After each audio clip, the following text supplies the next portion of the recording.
السلام علیکم ورحمت الله وبرکاته. امید ده انشاءالله چې ټول ملګري به روغ جوړ او خوشحاله یې. ملګرو څنګه چې تاسو ته پته ده د رمضان المبارک میاشت روانه ده او په دغه مبارکه میاشت کې بیا زموږ چې څومره ملګري دي، مینوال دي، کتونکي دي، هغې د رمضان المبارک متعلق قسم مسلې چې دی د هغې پوښتنه کوي.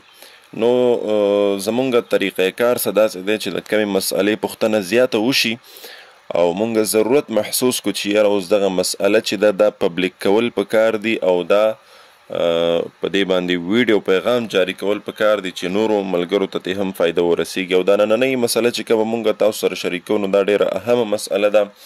اکثر ملګري د یوټیوب چینل د لارې نه، فیسبوک پیج د لارې نه، دغه رنګ د واتساپ په ذریعه باندې رابطې کوي، کالز میسیجز وغیره کوي او دا پوښتنه کوي چې قاری صاحب محترم په رمضان المبارک کې د احتلام څه حکم دی؟ آیا که دغه احتلام تاته د شپې وشي بیا څه حکم دی؟ د ورځې وشي نو بیا څه حکم دی؟ او آیا په احتلام سره روژه ماتیږي او که نه ماتیږي؟ نو ملګرو د ټولو نه مخکې به زه تاسو ته دغه یو خبره وکړم چې احتلام که د ورځې وي او که د شپې وي نو احتلام دی. بیا په رمضان المبارک کې احتلام که چېرې تاته د شپې وشي د پیشمني نه مخکې نو دا یاد ساته چې تاته پکار دی چې د پیشمني نه مخکې ته ځان ته د غسل ترتیب برابر کې او د هغې نه مخکې ته غسل وکې. صحیح شو جی؟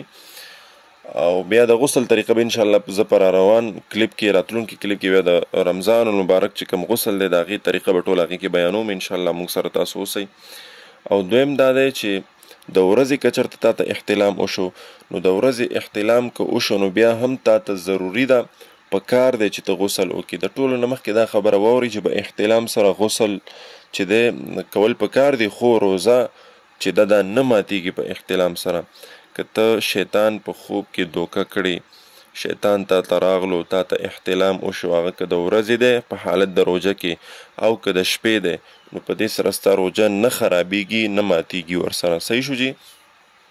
دویمه مسئله دا ده چې څنګه ما تاسو وویلې که چېرته تاته د شپې احتلام وشو نو پکار دی چې ته د پیشمني نه مخکې غسل چې دی دا وکړي او هغه رنګې غسل وکړه کوم چې ته په عام په حالت کې کوې. صحیح شو جی؟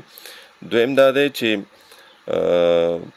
که چېرته د ورځې درته وشو نو پکار دی چې د ورځې هم دا نه چې ته پروت یاره چې د غرمې به ولامبم، مازدیګر به ولامبم، ماښام به ولامبم. نه، دا رمضان المبارک میاشت ده او ډیره مبارکه میاشت ده. نو پکار دی چې انسان څومره په حالت د صفایۍ کې وي نو بهتره ده، ځکه چې په حالت د جنابت کې اوسېدل دا ډیره یو بده خبره ده، ځکه انسان بیا عبادت نشي کولی، دغه رنګې مونځ، تلاوت وغیره نه لري.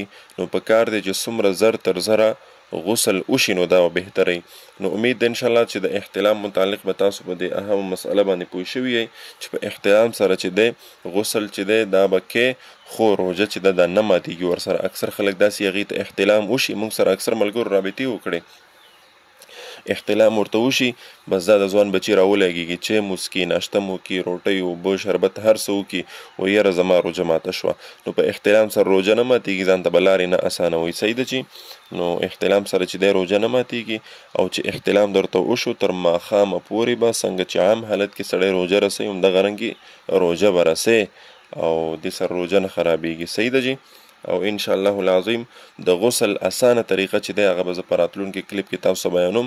دا کلیپ بیا اوږدیږي نو امید ده انشاءالله چې تاسو په دې مسئله باندې پوه شوي یئ.